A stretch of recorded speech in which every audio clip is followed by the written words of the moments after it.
At brunch, my mom said if not for pity, nobody would have invited you. I took a sip of coffee and smiled. That night, I signed in, froze all family credit accounts, and emailed my attorney about selling the cabin. A few days later, my brother called again and again. I never picked up. Can you imagine your own mother looking you dead in the eye, at a fancy brunch no less, and telling you the only reason you're even included in the family at all is out of pity? Yeah, that's what my mother, Elaine, told me that Sunday. And in that moment, as my world tilted on its axis, I knew everything had to change. I'm Charmaine, I'm 35, and honestly, I'm still navigating the complicated scars my family left behind. For years, I'd been a successful software developer, building a life far from their toxicity, but somehow, I still kept that occasional, agonizing contact. Last Sunday, it was an invitation to an upscale brunch, to catch up. But between the clinking mimosas and overpriced avocado toast, my mother leaned forward, that familiar smirk playing on her lips, and delivered the ultimate blow. Charmaine, you're lucky we even include you. Pity goes a long way. I just sipped my coffee, a thin smile plastered on my face. But that night? Oh, that night was different.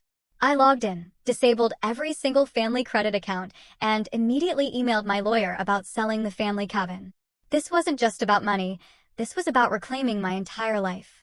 See, growing up in Fairfield, Connecticut, our sprawling colonial home with its manicured lawn and heated pool looked like privilege from the outside.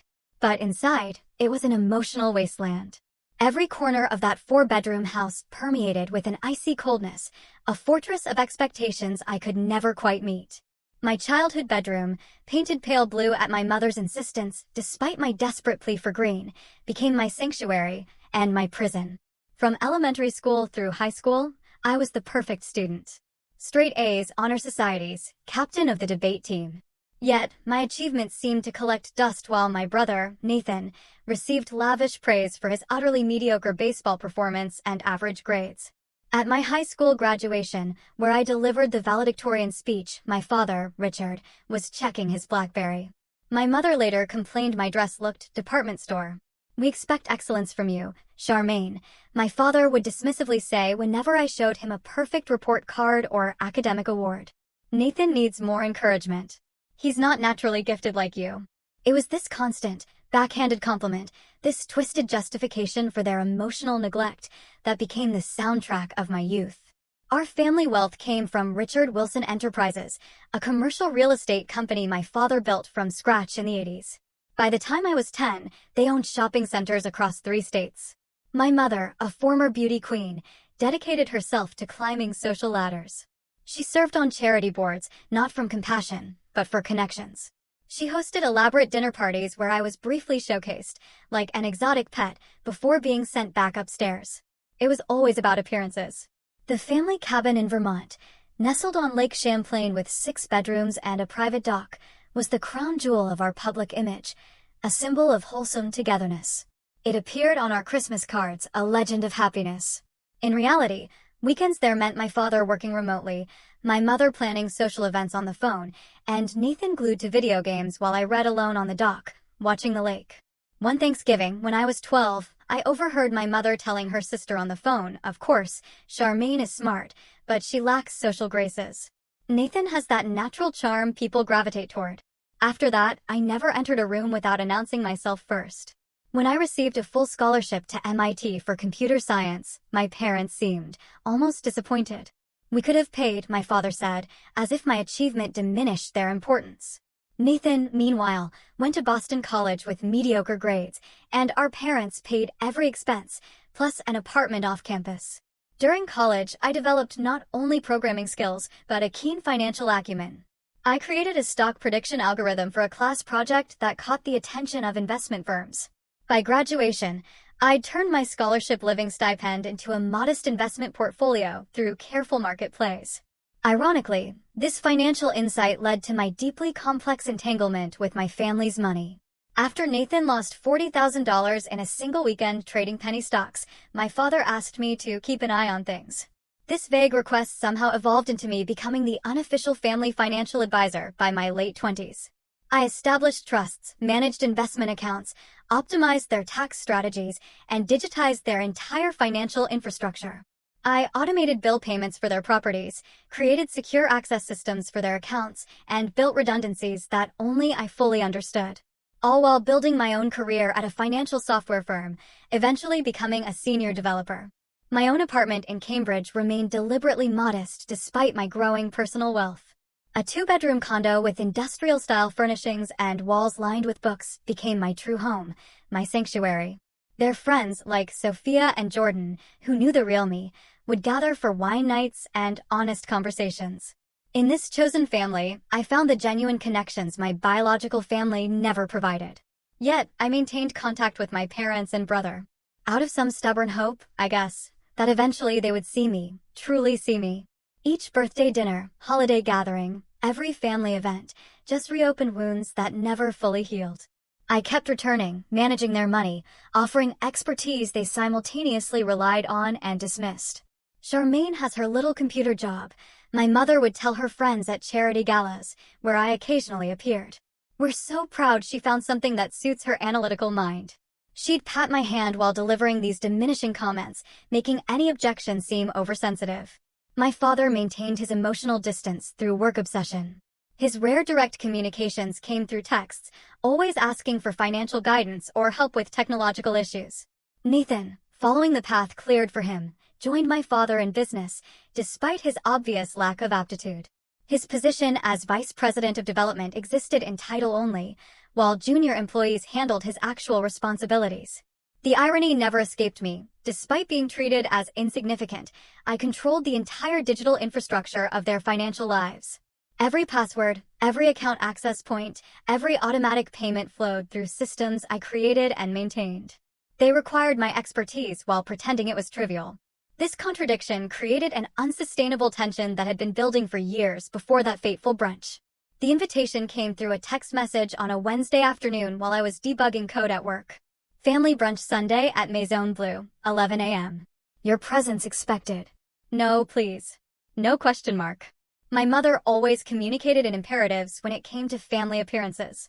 What she didn't know was that I had recently discovered some seriously concerning transactions. While performing routine maintenance on the family accounts, I'd seen Nathan had withdrawn increasing amounts from his trust fund, nearly $80,000 disappearing over 2 months. The transactions originated from ATMs near Mohegan Sun Casino. I'd quietly investigated, discovering he'd also opened secret credit cards with astronomical balances. His gambling addiction explained his recent jittery behavior and constant requests for temporary loans from our parents. They remained blissfully oblivious, attributing his cash requests to his recent divorce settlement with his ex-wife, Vanessa. This discovery put me in an incredibly uncomfortable position. Revealing his addiction would cause absolute chaos. Yet, concealing it made me complicit. And on top of that, my parents had recently decided to renovate the Vermont cabin without consulting me, despite my partial ownership inherited from my grandmother. Their renovation plans eliminated the library she had specifically designated for me in her will. All these tensions simmered as I reluctantly agreed to brunch. Saturday night before the meeting, I prepared myself meticulously. I selected a charcoal gray sheath dress, conservative, yet expensive enough to withstand my mother's scrutiny. I rehearsed neutral topics of conversation and set mental boundaries about what personal information I would share. Sunday morning arrived with spring sunshine that completely belied my internal storm. I drove my modest Audi to Maison Bleu, an overpriced French bistro my mother selected for its visibility among her social circle. The restaurant occupied prime real estate in Boston's Back Bay, with expansive windows allowing patrons to see and be seen. I arrived precisely on time to find my family already seated. My father looked distinguished in his tailored navy suit, silver hair perfectly coiffed. My mother wore her signature pearls with an ivory linen dress, her blonde highlights freshly done. Nathan, though, looked haggard, despite his expensive clothes, shadows under his eyes, a slight tremor in his hands as he constantly checked his phone. "Charmaine, darling, 15 minutes early is on time," my mother said as I sat down, even though I was exactly on time. This passive-aggressive greeting immediately set the tone. The waiter approached. "Welcome to Maison Bleu. May I start you with beverages?" "Mimosas for the table," my father declared, without consultation. "Charmaine will have coffee. Black. She avoids alcohol because of her migraines." This was untrue. I avoided alcohol around them because I needed full faculties to navigate their toxic dynamics. Actually, I corrected quietly, I'll have a sparkling water with lemon and coffee. My mother sighed dramatically. Always the difficult one around us. Other families around us engaged in genuine conversation. A father at the next table listened attentively to his teenage daughter. An elderly couple held hands across their table. These glimpses of authentic connection only highlighted the performative, hollow nature of our gathering. The waiter returned with drinks, taking our breakfast orders. My mother criticized my choice of avocado toast as predictable while praising Nathan for selecting steak and eggs, despite his obvious hangover. "How is the programming job?" my father asked, glancing at his watch. "Software development," I corrected gently.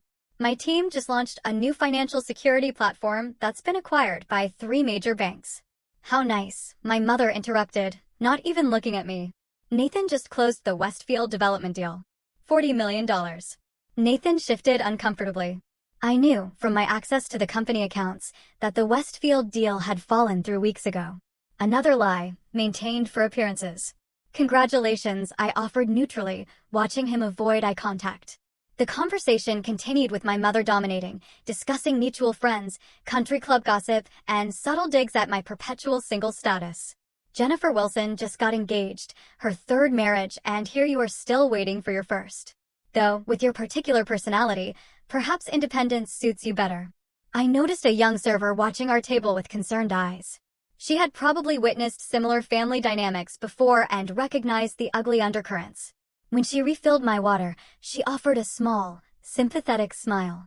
"We expect you at the cabin renovation reveal party next month," my mother announced suddenly, out of nowhere.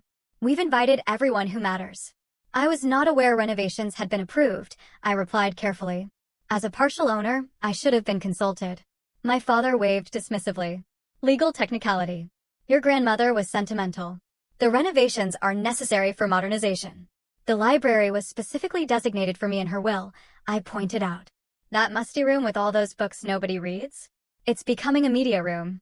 "Nathan needs space for entertaining clients," my mother declared. "Besides, you hardly visit anyway."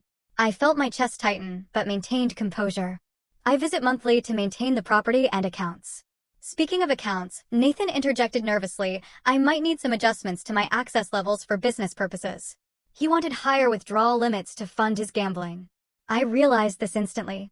Before I could respond, our food arrived, temporarily pausing the conversation. I noticed my mother exchanged glances with my father, some unspoken communication passing between them. "Charmaine," my mother began after the server departed, her voice taking on that syrupy quality that always preceded her most cutting remarks.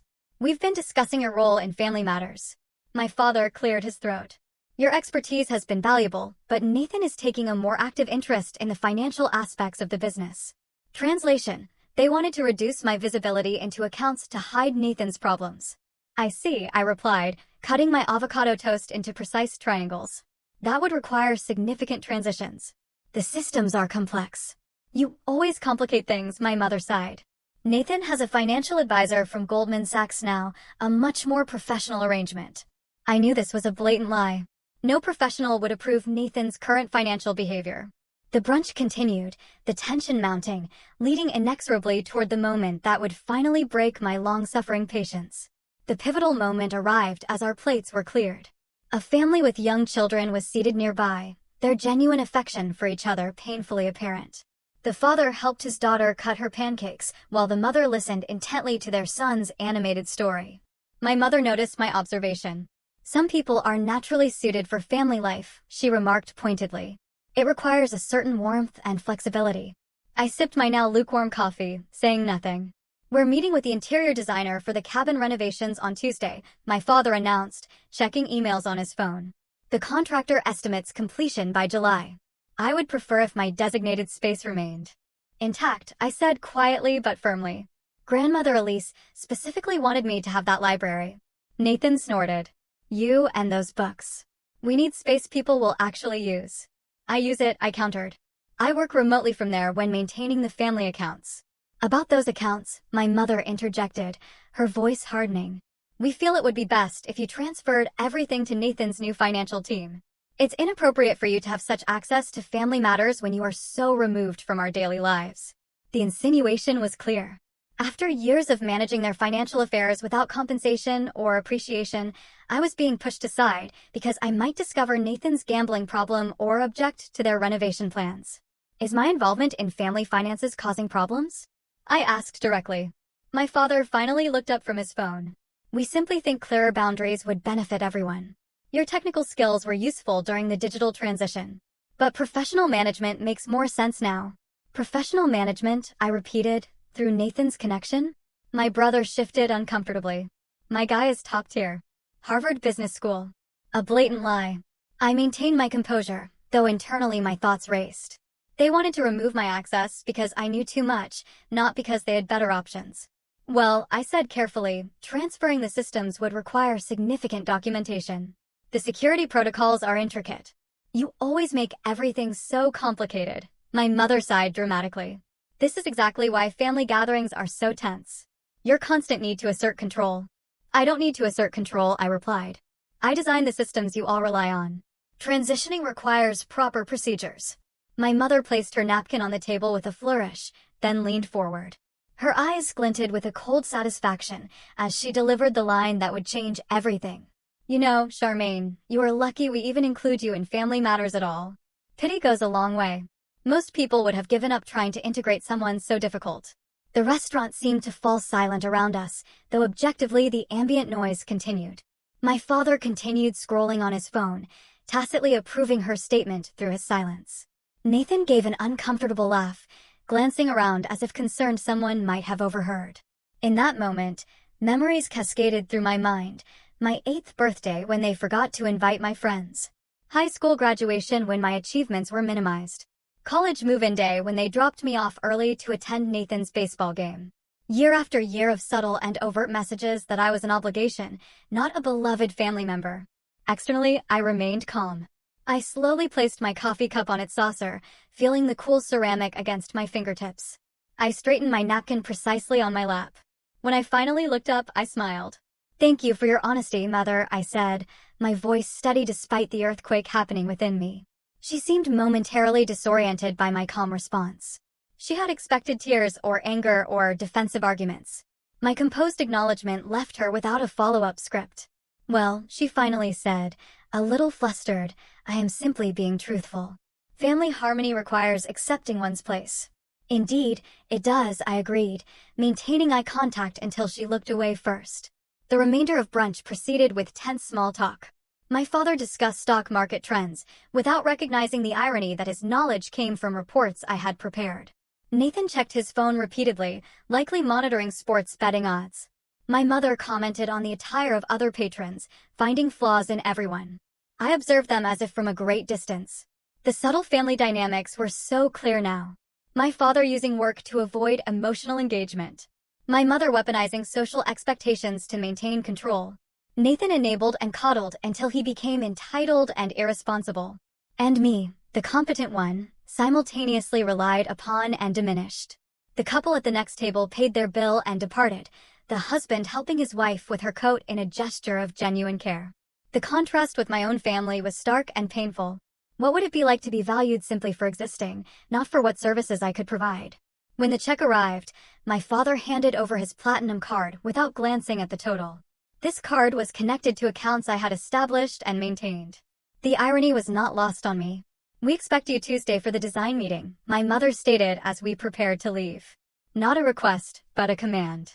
I will check my schedule, I replied noncommittally. Your work can surely spare you for family priorities, she pressed. I smiled again, the decision crystallizing within me. Family priorities? Yes, those are important to consider. We exited the restaurant together, maintaining the appearance of a unified family. My father immediately took a business call. My mother air-kissed my cheek without making contact. Nathan asked if he could borrow $5,000 until Friday, confirming my suspicions about his gambling debts. I'll see what I can do, I replied, knowing already what my answer would be. As I walked to my car alone, the spring sunshine felt different somehow. The weight I had carried for decades pressed down unbearably, but beneath it, a small seed of resolve had taken root. My mother's cruel words echoed, but now they felt like permission rather than punishment. If pity was the only reason for my inclusion, then perhaps it was time to remove myself from the equation entirely. And in doing so, I would finally establish the boundaries I had failed to create for 35 years. The 20-minute drive from Maison Bleu to my Cambridge apartment passed in a blur. Once inside my home, I methodically hung up my coat, placed my keys in their designated bowl, and walked to my home office. Only then, surrounded by my books and my achievements, did I allow the emotional dam to break.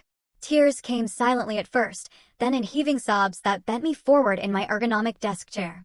"You are lucky we even include you." The words replayed in an endless loop. 35 years of seeking approval from people constitutionally incapable of giving it. Decades of managing their financial affairs while being treated as an inconvenient obligation. After 15 minutes of raw emotional release, I straightened up, wiped my face, and opened my laptop.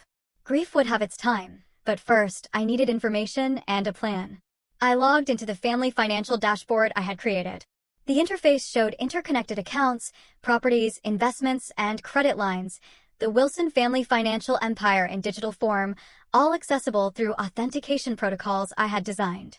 My father had insisted on convenience over complexity, resulting in a system where one administrator could control everything through master access. That administrator was me.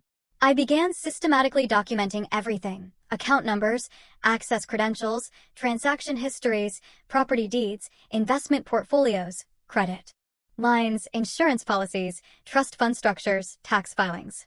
I created secure offline backups of all data, knowing that evidence might be necessary later. The picture that emerged confirmed what I already knew, but had ignored. Nathan had withdrawn over $200,000 in the past year from various accounts, most in cash transactions near casinos.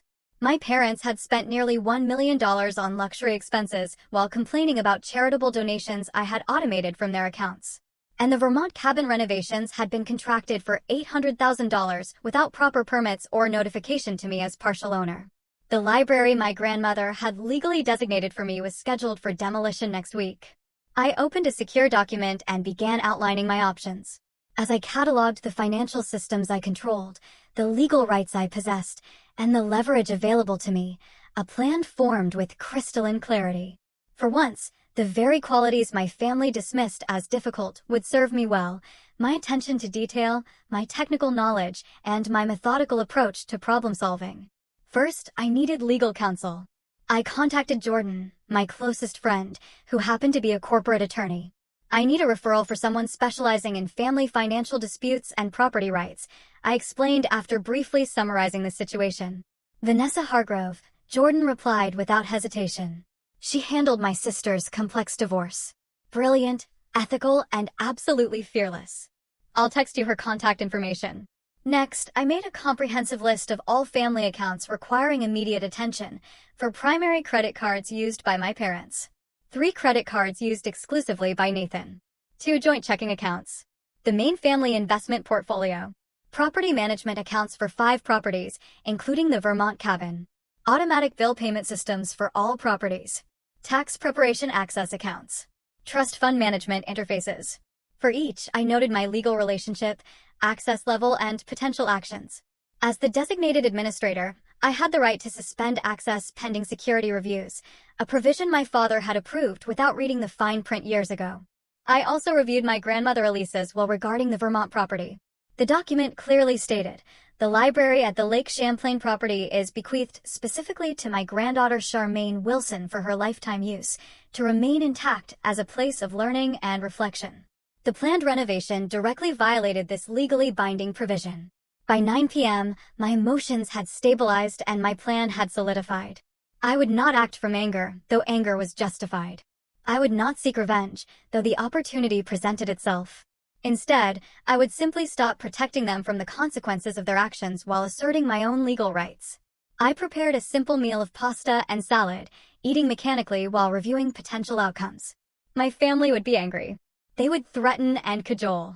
They might even temporarily seem remorseful. But decades of patterns predicted, they would never genuinely acknowledge their behavior or truly change. After dinner, I called Vanessa Hargrove's office and left a detailed message.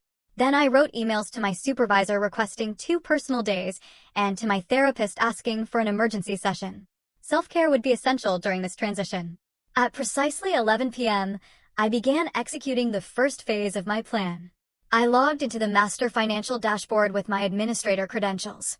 First, I disabled automatic payments on all family credit cards, leaving them active but removing the safety net that prevented late fees. Then, I changed the security protocols on the investment accounts to require dual authentication, effectively freezing access until new protocols were established. For the family checking accounts, I left them operational, but removed the overdraft protection I had established.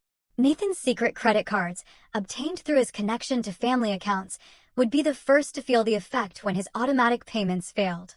Finally, I composed an email to the family attorney regarding the Vermont cabin renovation. Dear Mr. Steinberg, I am writing regarding the planned renovation of the family property at Lake Champlain, Vermont. As you are aware, I am a partial owner of this property, with specific provisions regarding the library as established in Elise Wilson's will, attached. I have not approved the current renovation plans, which include demolition of this space. Please advise the contractors that work must cease immediately pending legal review. I have copied the relevant county permitting office to ensure compliance. I have retained separate counsel in this matter. Please direct future communications to Vanessa Hargrove at Hamilton Legal Partners. Regards, Charmaine Wilson. I sent the email with supporting documentation attached, copying the contractors, the permitting office, and Vanessa Hargrove's office. As midnight approached, I completed the final step. I composed a brief, factual email to my parents and brother. I am stepping back from management of family financial affairs, effective immediately. Security protocols have been updated to protect accounts during this transition. I have also addressed the legal issues regarding the Vermont property renovation through appropriate channels. I will be unavailable for direct communication for the foreseeable future as I reassess my relationship with this family. Charmaine. I clicked send, then systematically logged out of all accounts. I turned off my phone, knowing the notifications would begin soon. For the first time in years, I felt the weight of family obligation lift from my shoulders. In its place was not vindication or triumph, but something quieter and more profound, the beginning of freedom. The next morning, I awakened before my alarm, feeling strangely lighter despite the confrontation looming ahead. I performed my usual routine with deliberate mindfulness, treating each action as a small act of self-care, brewing coffee, stretching, 5 minutes of meditation. Simple acts that grounded me in my own life rather than in family drama. At 8 a.m., I powered on my phone to find 17 missed calls, 23 text messages, and 9 voicemails. I ignored them all, instead calling Vanessa Hargrove's office. Her assistant had already scheduled an emergency consultation for 9:30. I will need all documentation regarding property ownership, financial systems, access agreements, and any written communications about the renovation, the assistant advised. Already compiled, I assured her, having spent the early morning hours organizing digital files. Before leaving for the appointment, I took additional security measures. I changed all my personal passwords, removed family members from my emergency contacts, and activated enhanced security on my personal accounts. I also withdrew $4,000 in cash from my personal savings, knowing that financial warfare might escalate quickly. Vanessa Hargrove's office occupied the 14th floor of a sleek downtown building. The attorney herself projected composed confidence. Her gray suit impeccably tailored, her handshake firm. Jordan speaks highly of you, she said, gesturing me to a seat. He mentioned this involves complex family financial entanglements and property disputes. For the next hour, I outlined the situation with clinical precision, providing documentation for each claim. Vanessa asked incisive questions, taking meticulous notes. Based on these documents, your position is legally sound, she concluded. The cabin library provision is explicitly protected in the will. Your administrator access to financial systems was formally granted by your father. The question now is what outcome you desire. I want 3 things, I replied. First, protection of my legal rights regarding the Vermont property. Second, complete separation from family financial management without becoming their scapegoat. Third, immunity from any potential accusations of financial impropriety, as I expect them to blame me for Nathan's gambling losses once they become apparent. Vanessa nodded. Reasonable objectives. I recommend immediate legal notices regarding the property renovation, formal documentation of your resignation as financial administrator with a comprehensive accounting of the current state of affairs, and preemptive documentation regarding Nathan's unauthorized withdrawals to protect you from false accusations. How quickly can we proceed? I asked. I'll have preliminary documents ready this afternoon. The property injunction takes priority since construction is imminent. After leaving Vanessa's office, I proceeded to my bank where I opened a new account at a different institution than my family used. I transferred the majority of my personal funds, leaving only minimal balances in accounts that could potentially be linked to family finances. By noon, my phone had accumulated 30 additional missed calls. I listened to one voicemail from my father. "What the hell do you think you are doing? Fix this immediately. Your behavior is unacceptable." His voice held the familiar tone of someone who expected immediate compliance. For the first time, I felt immune to its effect. At 1 p.m., I met with my therapist, Dr. Caroline Reed, who had accommodated my emergency request. "This represents a significant boundary establishment," she observed after I recounted recent events. "How are you managing the emotional aftermath?" "Vacillating between relief and guilt," I admitted. "Intellectually, I know this is necessary self-protection.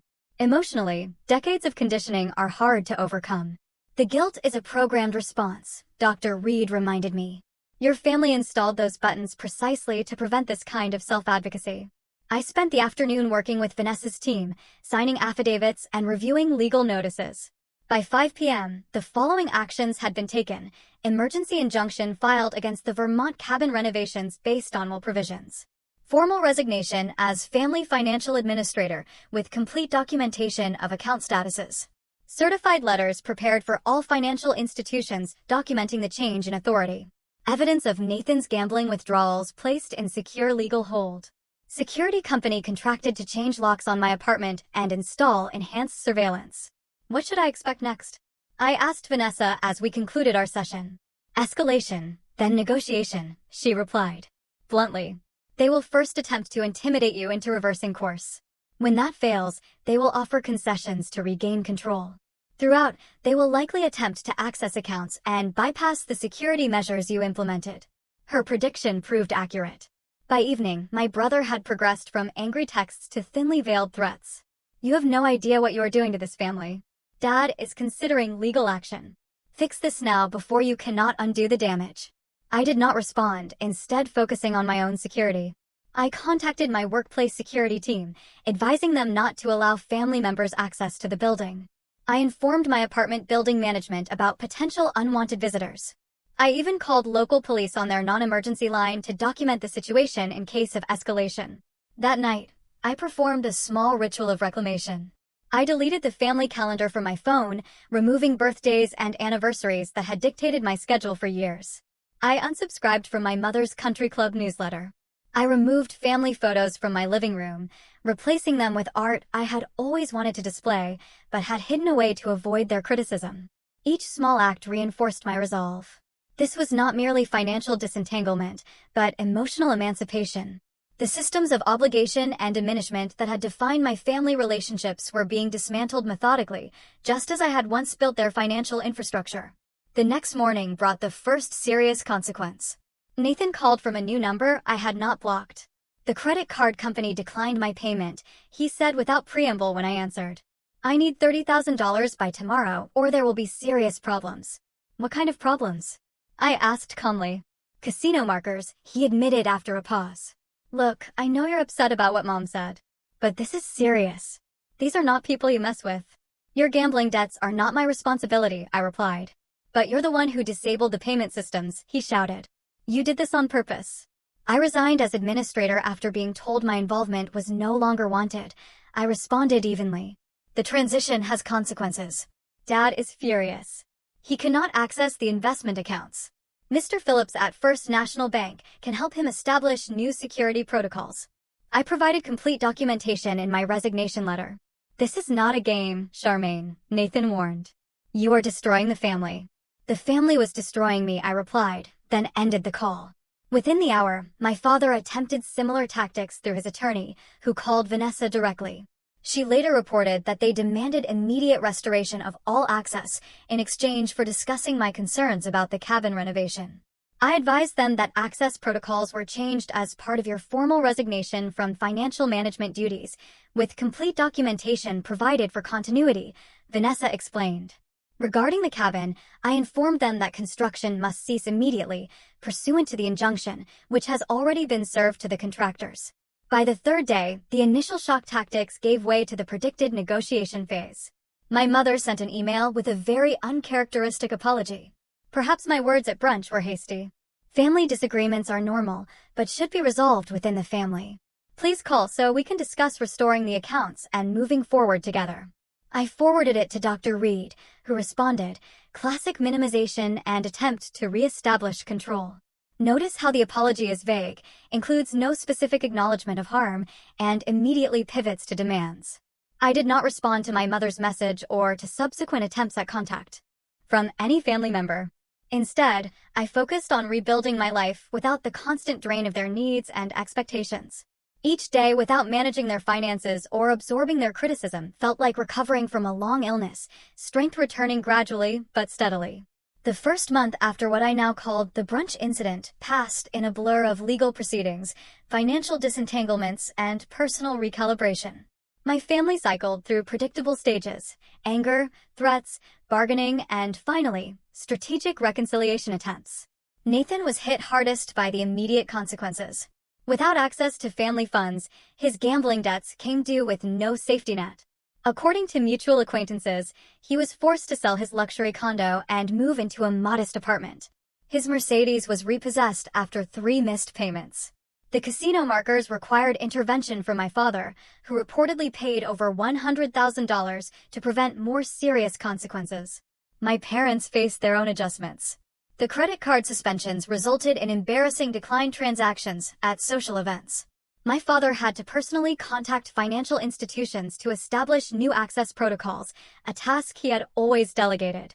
My mother found herself without automated payments for her country club membership, resulting in a late fee and temporary suspension of privileges.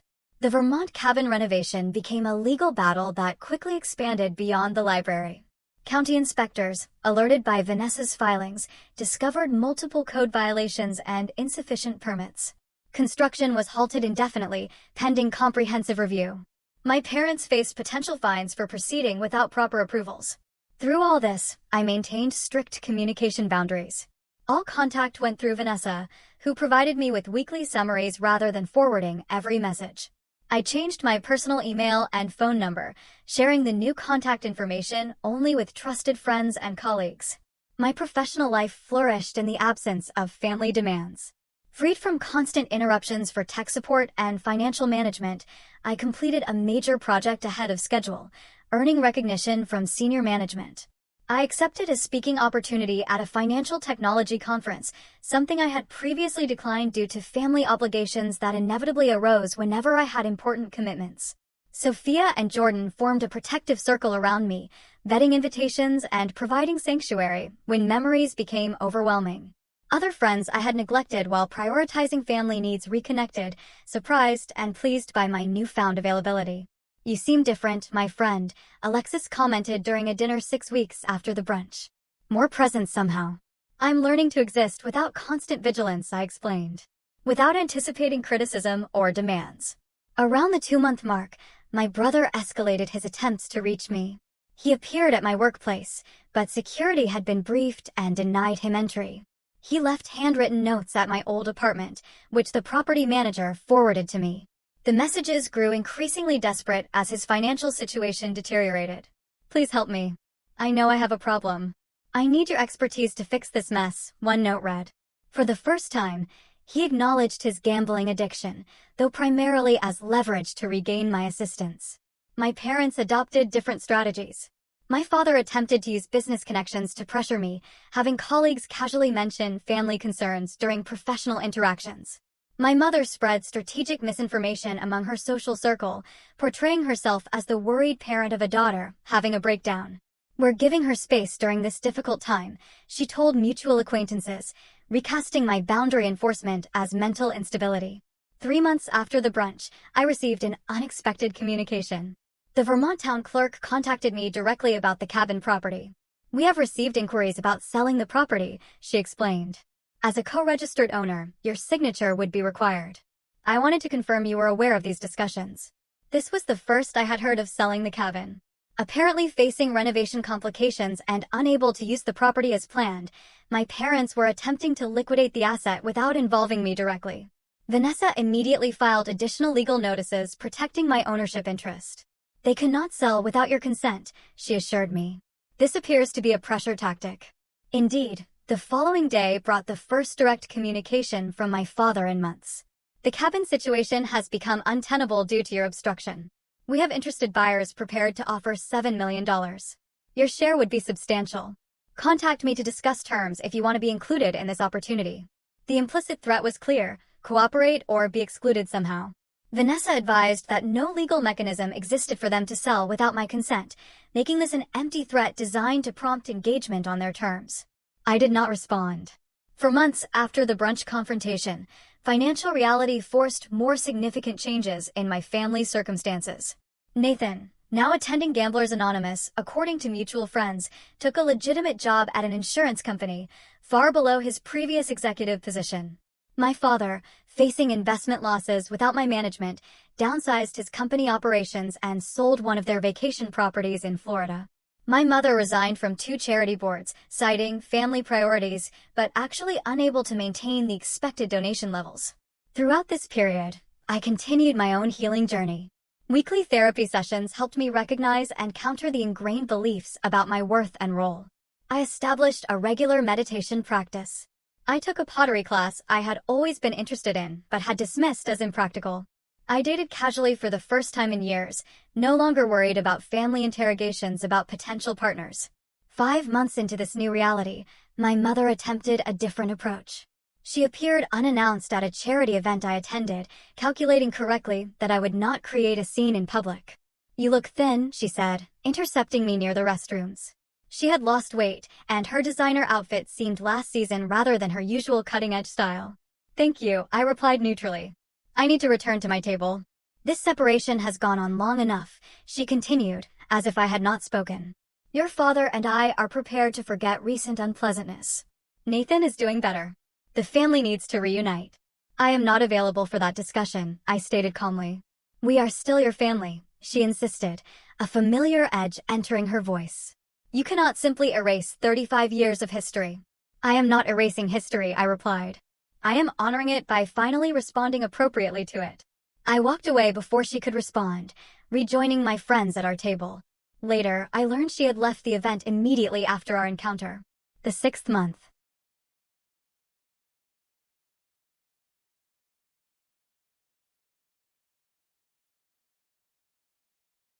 From any family member. Instead, I focused on rebuilding my life without the constant drain of their needs and expectations. Each day without managing their finances or absorbing their criticism felt like recovering from a long illness, strength returning gradually but steadily.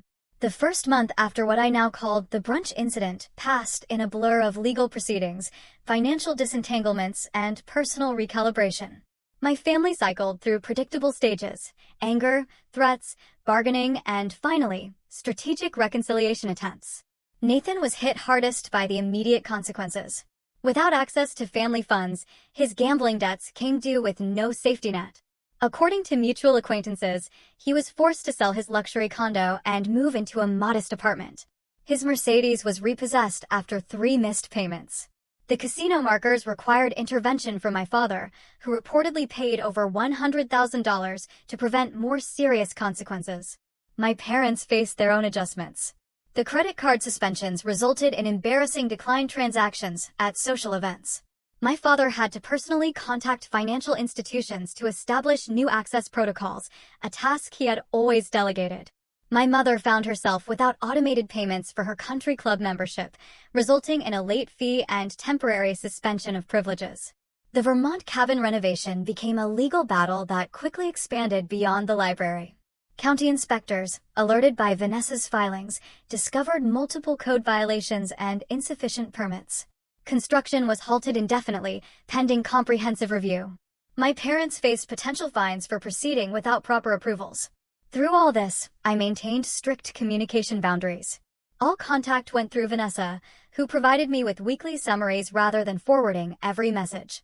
I changed my personal email and phone number, sharing the new contact information only with trusted friends and colleagues. My professional life flourished in the absence of family demands. Freed from constant interruptions for tech support and financial management, I completed a major project ahead of schedule, earning recognition from senior management. I accepted a speaking opportunity at a financial technology conference, something I had previously declined due to family obligations that inevitably arose whenever I had important commitments. Sophia and Jordan formed a protective circle around me, vetting invitations and providing sanctuary when memories became overwhelming. Other friends I had neglected while prioritizing family needs reconnected, surprised and pleased by my newfound availability. "You seem different, my friend," Alexis commented during a dinner 6 weeks after the brunch. "More present somehow." "I'm learning to exist without constant vigilance," I explained. "Without anticipating criticism or demands." Around the 2-month mark, my brother escalated his attempts to reach me. He appeared at my workplace, but security had been briefed and denied him entry. He left handwritten notes at my old apartment, which the property manager forwarded to me. The messages grew increasingly desperate as his financial situation deteriorated. "Please help me. I know I have a problem. I need your expertise to fix this mess," one note read. For the first time, he acknowledged his gambling addiction, though primarily as leverage to regain my assistance. My parents adopted different strategies. My father attempted to use business connections to pressure me, having colleagues casually mention family concerns during professional interactions. My mother spread strategic misinformation among her social circle, portraying herself as the worried parent of a daughter having a breakdown. "We're giving her space during this difficult time," she told mutual acquaintances, recasting my boundary enforcement as mental instability. 3 months after the brunch, I received an unexpected communication. The Vermont town clerk contacted me directly about the cabin property. "We have received inquiries about selling the property," she explained. "As a co-registered owner, your signature would be required. I wanted to confirm you were aware of these discussions." This was the first I had heard of selling the cabin. Apparently facing renovation complications and unable to use the property as planned, my parents were attempting to liquidate the asset without involving me directly. Vanessa immediately filed additional legal notices protecting my ownership interest. "They cannot sell without your consent," she assured me. This appears to be a pressure tactic. Indeed, the following day brought the first direct communication from my father in months. "The cabin situation has become untenable due to your obstruction. We have interested buyers prepared to offer $7 million. Your share would be substantial. Contact me to discuss terms if you want to be included in this opportunity." The implicit threat was clear: cooperate or be excluded somehow. Vanessa advised that no legal mechanism existed for them to sell without my consent, making this an empty threat designed to prompt engagement on their terms. I did not respond. For months after the brunch confrontation, financial reality forced more significant changes in my family's circumstances. Nathan, now attending Gamblers Anonymous, according to mutual friends, took a legitimate job at an insurance company, far below his previous executive position. My father, facing investment losses without my management, downsized his company operations and sold one of their vacation properties in Florida. My mother resigned from 2 charity boards, citing family priorities, but actually unable to maintain the expected donation levels. Throughout this period, I continued my own healing journey. Weekly therapy sessions helped me recognize and counter the ingrained beliefs about my worth and role. I established a regular meditation practice. I took a pottery class I had always been interested in, but had dismissed as impractical. I dated casually for the first time in years, no longer worried about family interrogations about potential partners. 5 months into this new reality, my mother attempted a different approach. She appeared unannounced at a charity event I attended, calculating correctly that I would not create a scene in public. "You look thin," she said, intercepting me near the restrooms. She had lost weight, and her designer outfit seemed last season rather than her usual cutting-edge style. "Thank you," I replied neutrally. "I need to return to my table." "This separation has gone on long enough," she continued, as if I had not spoken. "Your father and I are prepared to forget recent unpleasantness. Nathan is doing better. The family needs to reunite." "I am not available for that discussion," I stated calmly. "We are still your family," she insisted, a familiar edge entering her voice. "You cannot simply erase 35 years of history." "I am not erasing history," I replied. "I am honoring it by finally responding appropriately to it." I walked away before she could respond, rejoining my friends at our table. Later, I learned she had left the event immediately after our encounter. The 6th month brought an unexpected development. Nathan contacted Vanessa directly, requesting a mediated meeting without our parents involved. After consultation with Dr. Reed, I cautiously agreed to a short meeting at Vanessa's office with specific parameters established in advance. Nathan arrived looking substantially different than the polished executive image he had previously maintained. His designer clothes were replaced by department store business casual. The expensive watch was gone. Most notably, the entitled confidence had vanished from his demeanor. "Thank you for seeing me," he began once we were seated in Vanessa's conference room. "I know you have no reason to trust anything I say. Why did you request this meeting?" I asked directly. He placed a 6-month sobriety chip on the table. Gamblers Anonymous. Not my first attempt at the program, but the first one that is sticking. "Congratulations," I said sincerely. "Hitting bottom was necessary," he continued. "When you stopped enabling the family, everything collapsed quickly. Dad had to face that his company was overleveraged. Mom had to confront that her social standing was built on financial quicksand. And I had to admit I was an addict, not just having bad luck." "Why tell me this?" "Because you were right," he said simply, "about everything.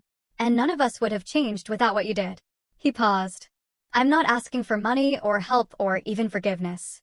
I just thought you deserved to know that your actions forced growth, at least for me." We spoke for 30 minutes.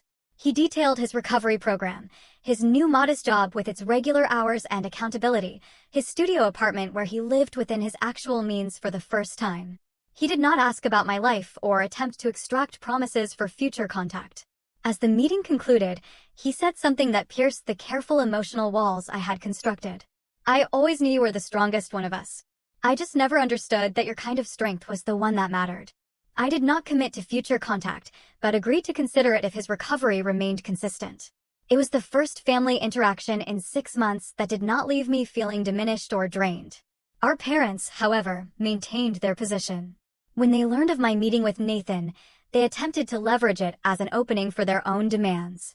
My father sent a formal letter outlining a family reunification plan that primarily involved me resuming management of accounts and withdrawing legal objections to their property decisions. My mother left a voicemail presenting a distorted version of events. "Now that tempers have cooled, we can put this unfortunate misunderstanding behind us." I saved these communications as documentation, but did not respond. Their inability to acknowledge the true dynamics at play confirmed that my boundaries remained necessary. 6 months after that fateful brunch, I stood at an inflection point between past and future. The legal matters were largely resolved, with formal agreements regarding the cabin property and complete separation of financial affairs. My professional life was thriving. My social connections were deepening. My sense of self was strengthening daily.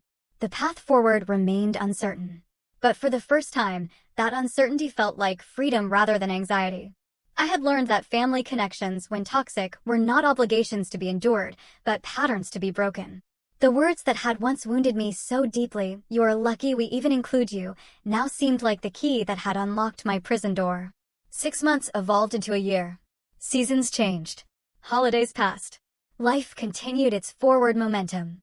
I celebrated my 36th birthday with friends at a beachside restaurant, without the traditional awkward family dinner where my preferences were always overlooked. Instead, Sophia arranged my favorite seafood menu. Jordan brought a cake in my actual favorite flavor. And a dozen other genuine connections celebrated not who they expected me to be, but who I actually was. My therapy sessions with Dr. Reed transitioned from crisis management to deeper healing work. We explored the foundations of my self-worth, the lingering effects of family conditioning, and the careful construction of a life guided by personal values rather than external validation. Healing is not linear, Dr. Reed reminded me during a particularly difficult session addressing childhood memories. There will be days when old patterns feel overwhelming. When the guilt resurfaces, when the longing for family approval returns. Those moments do not represent failure. The professional growth that began with freed attention and energy continued to flourish. I received a significant promotion to Director of Financial Security Systems, leading a team developing next-generation protection protocols. The irony that my family had dismissed these very skills while depending on them was not lost on me. Around the 14-month mark after the brunch incident, I encountered my father unexpectedly. A financial technology conference in Boston brought industry leaders together, including his company, which was presenting on commercial real estate innovation. We came face to face in the exhibition hall, both momentarily frozen in surprise. He had aged visibly. The confident bearing remained, but new lines mapped his face, and his formerly perfect silver hair showed signs of neglect. We regarded each other silently until social convention forced acknowledgement. Charmaine, he said with a nod. Richard, I replied, using his first name deliberately rather than Dad. You're presenting tomorrow, he noted, glancing at my speaker badge. Yes. Panel on Financial Security Infrastructure.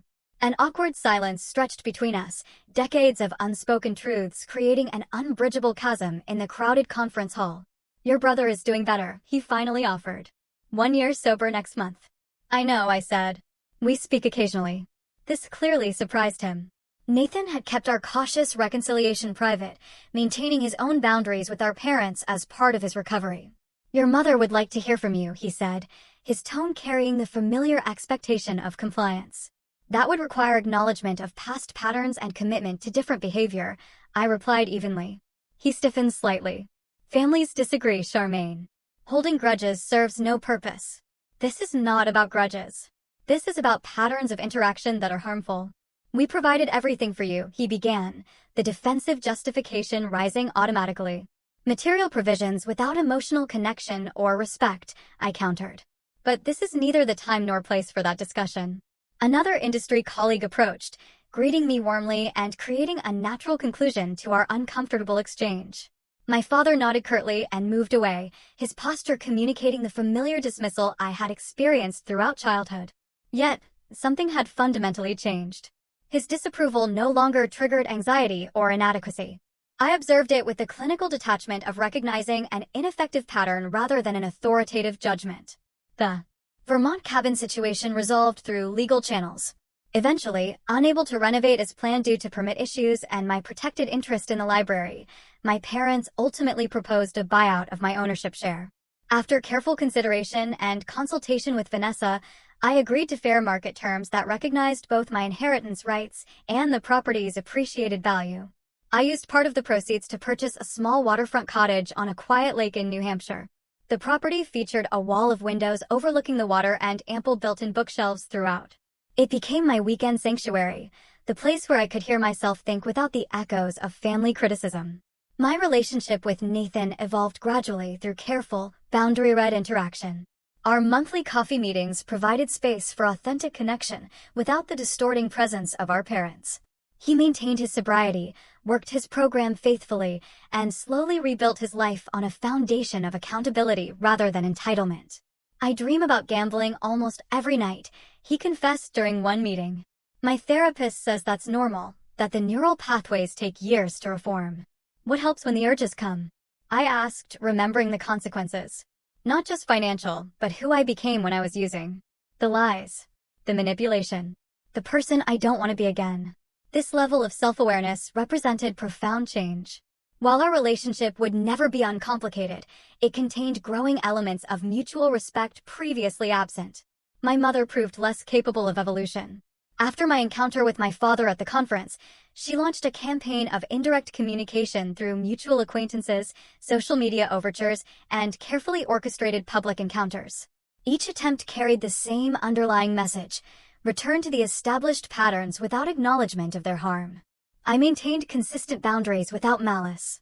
When we inevitably encountered each other at a mutual friend's wedding, 18 months after the brunch, I remained cordial but distant. She approached during the reception, champagne flute in hand as armor. You look thin, she observed, the familiar criticism packaged as concern. Are you eating properly? I am well, thank you, I replied, neither accepting nor challenging the implicit judgment. This arrangement has gone on long enough, she declared, lowering her voice. People are talking. It reflects poorly on the family. The reference to appearances rather than relationship confirmed nothing fundamental had changed. I am not estranged, I corrected calmly. I am establishing healthy interaction patterns. By cutting off your own mother? Her voice carried the wounded tone she had perfected over decades. By requiring mutual respect as a condition of close relationship, I clarified.